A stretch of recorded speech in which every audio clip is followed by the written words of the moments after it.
Quiero compartir con ustedes, hermanos, en esta mañana, gloria al Señor, un tema, hermanos, que Dios ha puesto en mi corazón para compartirlo con la iglesia del Señor, porque sentimos que es una de las áreas, hermanos, en donde se está necesitando con urgencia libertad.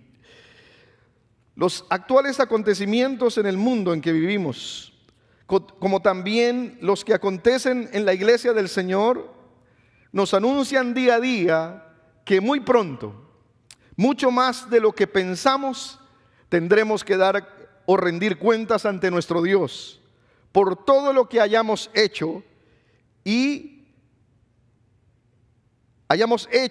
y con nuestras vidas, por lo cual hoy siento la necesidad de compartir este sentir o inquietud que está en mi corazón por una de las cosas que, si no le permitimos al Espíritu Santo obrar en nosotros, puede ser causal de mucho daño en nuestra propia vida, en la familia, en la iglesia e inclusive en la salvación de nosotros y la de otros. Y esto es la necesidad del perdón genuino, del perdón genuino. La Escritura dice, hermanos, en Colosenses capítulo 3 y verso 13, y lo leo en la Nueva Traducción Viviente, dice: sean comprensivos con las faltas de los demás y perdonen a todo el que los ofenda. Recuerden que el Señor los perdonó a ustedes, así que ustedes deben perdonar a otros. Gloria al Señor. Se ha orado, hermanos, en esta mañana nuestro pastor John por este siervo del Señor al compartir la palabra. Y pedimos al Señor, hermanos, esa dirección. Y lo primero que tengo que decir con respecto a esto es que la falta de perdón es la que genera rencor, resentimiento, raíces de amargura. Vivimos, hermanos, con muchas cosas que están pasando en el plano personal, en el plano familiar, aún inclusive en el plano, hermanos, matrimonial. Hay heridas, ofensas que se han causado y que han estado guardadas y que están, hermanos, ahí generando esa raíz de amargura que no permite la libertad, que no permite la tranquilidad, que no permite el obrar del Espíritu Santo en nuestras vidas. ¿Y qué decir de la familia? ¿Qué decir a veces, hermanos, de personas que a nivel de familia no se hablan con un familiar por años? Y no estamos hablando, hermanos, de la gente que está fuera de la iglesia, porque ahí sí que es peor. Estamos hablando dentro de la iglesia del Señor, que a veces dentro de nosotros no hablamos.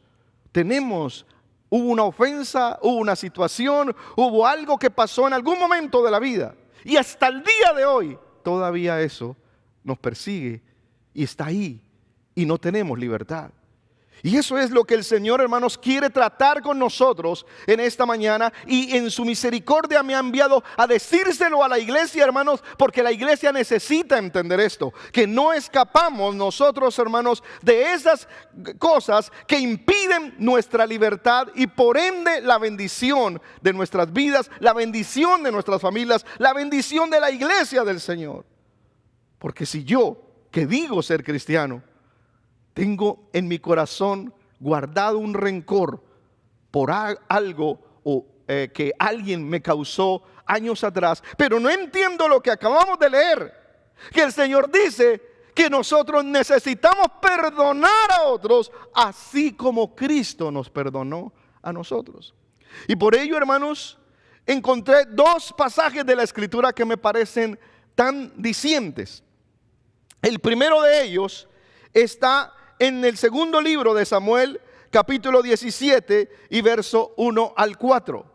Dice la escritura: entonces Ahitofel dijo a Absalón: yo escogeré ahora 12,000 hombres, me levantaré y seguiré a David esta noche, caeré sobre él mientras está cansado y sin fuerzas, lo atemorizaré y todo el pueblo que está con él huirá, mataré solamente al rey y así haré que todo el pueblo se vuelva hacia ti, pues tú buscas solamente la vida de un hombre, y cuando ellos hayan vuelto todo el pueblo estará en paz. Este consejo pareció bien a Absalón y a todos los ancianos de Israel. Esta historia es tremenda, hermanos, porque Ahitofel es un hombre, hermanos, muy cercano a David. Es un hombre de las entrañas del grupo que lo acompañaba, que lo aconsejaba, que le ayudaba al rey David. Pero este hombre, hermanos, habían pasado años con un rencor en su corazón por el rey David, porque este hombre es nada más y nada menos, hermanos, que el suegro de Betsabé. Él era el suegro de aquella mujer que David tomó de Urías, Eteo. Así que esto, hermanos, hizo que como David terminó haciendo matar a Urías y llevándose a Betsabé para hacerla su esposa, esto, hermanos, estuvo en el corazón de Ahitofel por años, y él está buscando un momento para su venganza. Y aquí en este pasaje, él le da al propio hijo de David, Absalón, la idea de cómo él mismo se encargaría de ir y matar al rey David. Porque obviamente por la cercanía, por la confianza, David no desconfiaría de la cercanía de este hombre, y allí él cobraría venganza y se lo entregaría en bandeja de plata al propio hijo que se había levantado contra el rey David. Esto es tremendo. Porque si la historia, hermanos, vamos a ella, Ahitofel no pudo darse cuenta de algo. El Señor ha dicho claramente: no se vengan ustedes por su propia cuenta. Dejen la venganza, dice el Señor, porque mía es la venganza, yo pagaré. Y Dios ya había, hermano, cobrado muy caro a David por haber hecho este tamaño pecado, esta tamaña maldad que hizo David. Y fue que a David, hermanos, se le vino todo abajo después de este error tan grande, de este pecado. Sus hijos se levantaron contra él. Prueba de ello es que Absalón está en rebeldía y está intentando matar a su propio padre para quedarse con el reino. Uno de sus hijos violó a su hija, a su hermana, la violó, y el otro vino y lo mató por haber hecho semejante cosa. Así que el reino se le divide. David, hermanos, se le volvió la vida a cuadritos por causa del pecado, porque Dios no dará por inocente al culpable. Y esto es algo que nosotros tenemos que aprender, hermanos. Dios no va a dejar. Porque cuando yo estoy guardando rencor en mi corazón, cuando yo estoy dejando que esa ofensa esté ahí, hermano, estoy tratando de cobrar venganza por mi propia cuenta. Y estoy desobedeciendo algo que el Señor ha dicho: mía es la venganza, yo pagaré. Así que el Señor dice: ustedes no pueden guardar eso, porque yo soy el que me encargo de cobrar esas cuentas. Yo se las voy a cobrar. Yo no voy a dejar que nadie que ha obrado mal no termine pagando por ese mal que hizo. Pero tú debes perdonar para que seas libre, para que puedas fluir, para que puedas gozar, para que puedas ser bendición, para que puedas tener gozo, para que puedas ver la vida y disfrutar de todo lo que yo tengo para ti y para los tuyos. Porque si dejas que el rencor esté ahí, vas a vivir una vida amargada, vas a amargar y vas a transmitir. ¿Cuántos hermanos, padres, no han transmitido el odio familiar a sus hijos? ¿Cuántas familias, hermano? ¿Cuántas cosas se transmiten? ¿Cuánta gente resulta enojada cuando fue un problema entre los dos? Y que no tiene nada que ver, resultó. ¿Por qué? Porque la raíz de amargura hace eso. Lleva, hermano, se extiende, dice el autor de Hebreos, que se extiende, se riega y va a causar mucho daño. Por eso el Señor quiere prevenir, hermano. Y este hombre, Ahitofel, no se dio cuenta. Él no miró, su rabia era tan grande, su deseo de venganza era tan grande, que no se dio cuenta que ya Dios había tomado, hermano, justicia con David. Y David no vivió nunca más de igual manera después del pecado que tuvo con Betsabé y con Urías Eteo. Entonces, ¿qué hace, hermano? Que cuando este hombre da ese consejo y el rey cambia de opinión y dice: no vamos a hacer lo que tú quieres, Ahitofel. Vamos a hacerlo de otra manera. Dice la palabra que este hombre fue hasta su casa y se ahorcó.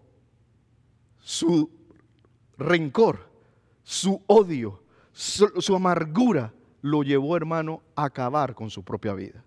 Y esa es una de las muestras, hermano, de lo que puede hacer. Fueron más de 10 años que este hombre tuvo, hermanos, y por lo cual el capítulo 17 de este mismo segundo libro de Samuel y verso 23 muestra. Y dice la palabra, y después de poner la casa en orden, se ahorcó, así murió y fue sepultado en el sepulcro de su padre. Miren cómo terminó, hermanos. ¿Por qué? Porque no se hizo, porque él no pudo tomar venganza. Miren hasta dónde llega. Iglesia, tenemos que entender que esto nos puede pasar. Quizá no sea literal eso que ocurre, pero es literal, se manifiesta en el hecho de que cuando nosotros, hermanos, no damos libertad, no otorgamos el perdón, estamos manteniendo, hermano, nuestra vida con un lazo que la ahorca, que no permite, que la tiene, hermano, impedida de recibir de lo que Dios quiere transmitir en su amor, en su bondad, en su misericordia.